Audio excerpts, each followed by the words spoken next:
Still looking at the spate of kidnapping, specifically narrowing it down to what is happening to our children, our schools, and how safe they are. We have a school proprietor, Professor Abiola Washika joining us to look at some of these issues. We're trying to look at solutions, possible solutions, even though we know we're not security experts. There must be things that looking, from the eye of a proprietor, a school owner, and an educationist, there must be something you think that we must be able to put in place. But if you look at, again, our environment, you also look at the frequency with which some of this unwholesome crime occur. This is not the first time we're getting to see kidnap, incident happening around this area. So does this tell any kind of a narrative about our policing in such places? Absolutely. I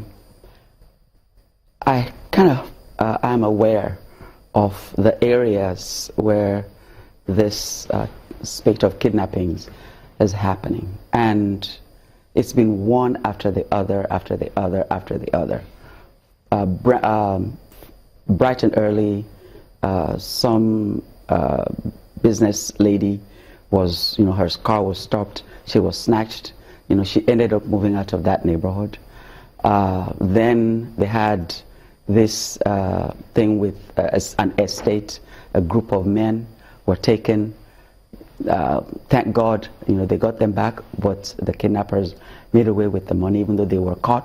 The same area over and over and over again.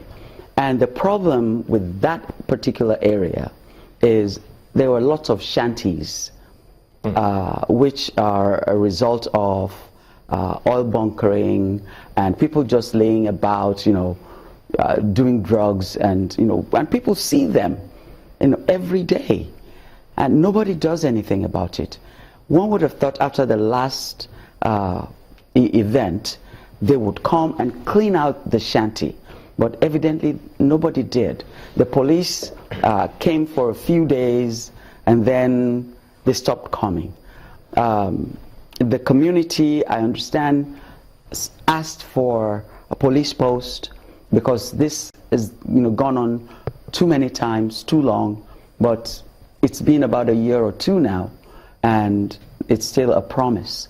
So when things like this fall through the crack, even in the community, I understand we're saying we would even pay, to pay for the officers that would man the police post.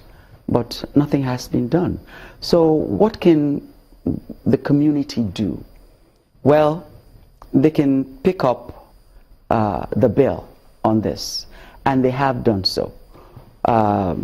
You hear sirens, going up and down. Sometimes, guns being shot in the air, but this does not make the problem go away. So there are infrastructural problems that first need to be fixed, and then personnel problem that also needs to be fixed, and then, educating the people, and then maybe we can find some peace in the community. Before we leave, let's also look at some of the things that some of the children can also do, because sometimes they can also help. If you're not a boarding student and you're a day student, there must be things you get to see on your way to school. If you look at that road on television, you could see how narrow it's deserted. And deserted the road is, and that's also a big risk. What should we be saying to students? If you were the principal of that school, there must be something you must say to your students to help them in terms of security, maybe to say something when they see anything. Yeah. Frankly, I would prefer that the students are not exposed to even seeing anything. With the state of that road, they should be bused to a safer place, if they don't have parents coming to pick them up. If they're day students, I think the school owes them enough to put them in a bus take them to a junction where they would get further transportation to their homes, especially when you see how lonely, those roads are. That would be my first choice. Now, if the child now has to walk home in such an environment, I would say tell them, don't walk alone, walk in. And that has not dissuaded these people from doing what they're going to do. They've taken 5, 6, 7 grown men together before, let alone small children.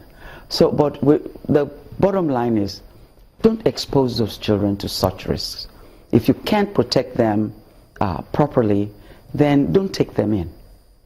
Isn't it shocking that after Chibok, we thought the nation would have learned some lessons on how best to protect our children in schools, and after that we've seen many other kidnappings happening around our school facilities.